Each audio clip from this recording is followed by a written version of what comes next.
ایک عشق نبی کا جام آلے رسول آ رہے ہیں۔ ناظرین السلام علیکم ورحمۃ اللہ وبرکاتہ۔ مائنارٹی ٹائمز نیوز چینل میں آپ تمام کا خیر مقدم ہے۔ آل کرناٹک سنی مشائخ کونسل ہبلی کے زیر اہتمام ہبلی میں کل ریاستی صوفی سنت کانفرنس کا حال ہی میں انعقاد کیا گیا تھا، جس کا مقصد مختلف مذاہب میں ہم آہنگی اور اتحاد کو فروغ دینا تھا، جس کے روح رواں جناب حیدر پاشا صاحب دامت برکاتہم سجادہ نشین بارگاہ حضرت سید ولی اللہ قادری رحمۃ اللہ علیہ نیلنگا ڈسٹرکٹ مہاراشٹرا تھے۔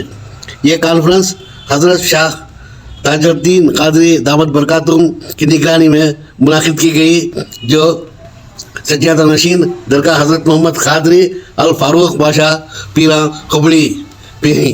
جناب سلیم احمد MLC اور چیف وپ کرناٹکا لیجسلیٹو کونسل بھی اس کانفرنس کے منعقد ہونے میں پیش رہے۔ اس کانفرنس میں الحاج حافظ سید محمد علی الحسینی سجادہ نشین بارگاہ حضرت خواجہ بندے نواز گیس الزراز رحمۃ اللہ علیہ گلبرگہ شریف اور چیئرمین کرناٹکا بورڈ آف اوقاف ان کے علاوہ شری فقیر دنگلیشور مہاسوامی اور جگت گرو فقیر ایشور مہا سمستھان مرا شرہٹی مہمان خصوصی کی حیثیت سے شریک رہے۔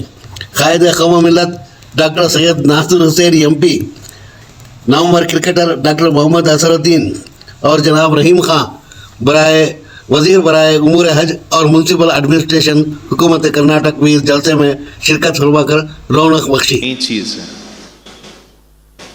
تو میں آپ کو یہ بتاتا چلوں کہ تصوف تو اس کو صرف ایک نام دیا گیا ہے تاکہ یہ سمجھ آئے کہ وہ ہے کیا۔ حضور اکرم صلی اللہ علیہ وسلم کے زمانے میں جب یہ بتایا گیا کہ شریعت کیا ہے، تو شریعت سے مراد کلمہ پڑھنا، نماز پڑھنا، روزہ رکھنا، زکوٰۃ دینا، حج کو جانا۔ اس کے بعد حضور نے اپنی جو زندگی پوری بتائی ہے،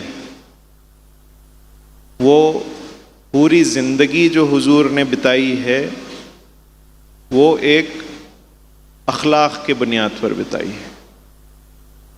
اس سے ہٹ کے نمازیں جو پڑھی گئی، اس سے ہٹ کے اللہ تعالیٰ کا ذکر جو کیا گیا، اس سے ہٹ کے درودوں کی محفل جو ہوئی۔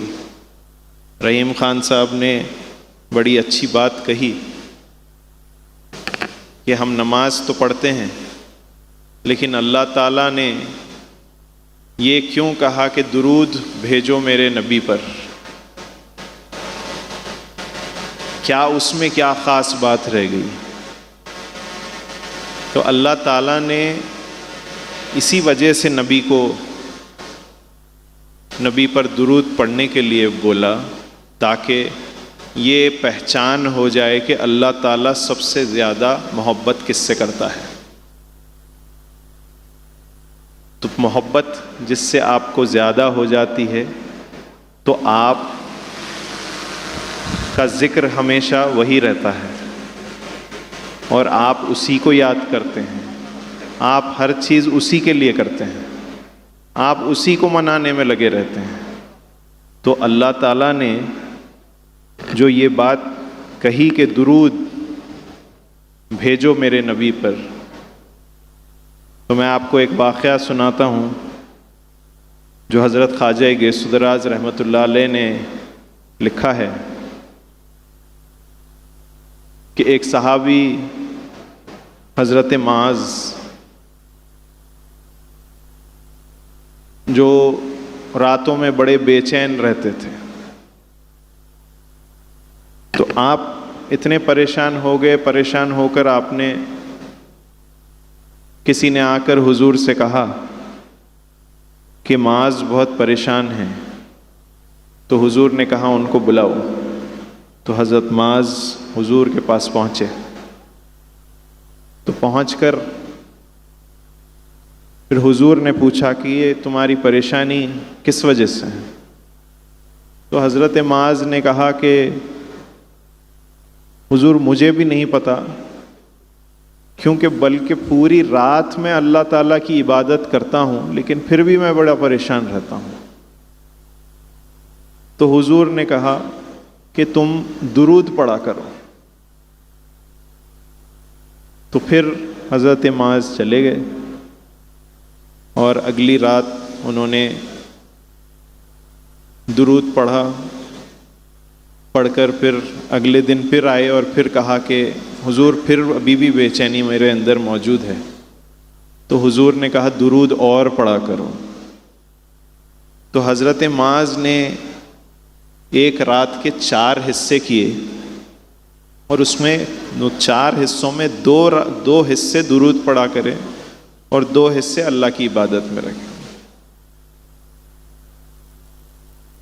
تو پھر ایک رات گزرنے کے بعد حضرت معاذ پھر حضور کے پاس گئے۔ حضور نے پوچھا کیا ہوا، تمہاری بے چینی کم ہوئی؟ تو حضرت معاذ نے کہا نہیں حضور ابھی بھی نہیں گئی۔ تو تم کیا کرتے ہو؟ تو حضرت معاذ نے کہا کہ 2 حصے میں درود شریف پڑھتا ہوں اور 2 حصے اللہ کی عبادت کرتا ہوں۔ تو حضور نے کہا نہیں درود اور پڑھا کرو۔ تو جب تیسری بار یہ معاملہ ہوا تو اور واپس حضرت معاذ آ کر کہنے لگے تو حضور نے کہا اب تم صحیح کرتے ہو جب تم 3 حصے درود پڑھتے ہو اور 1 حصہ رات کا اللہ کی عبادت کرتے ہو۔ تو اس سے پتہ یہ چلتا ہے کہ اللہ تعالیٰ نے درود میں اتنی برکت رکھی ہے، بلکہ وہ شفا کے باعث ہے۔ اور حضرت خواجہ بندہ نواز اس میں یہ لکھتے ہیں کہ حضور یہ واقعہ سنانے کے بعد کہ ایک پیر و مرشد اپنے مریدوں میں ایسے ہی ہوتا ہے جیسے کہ ایک پیغمبر اپنی امت میں۔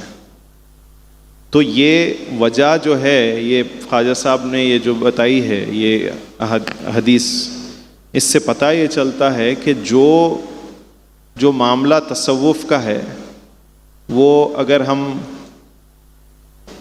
ہندو دھرم میں دیکھیں گے تو گرو چیلے کا بھی یہی معاملہ ہے۔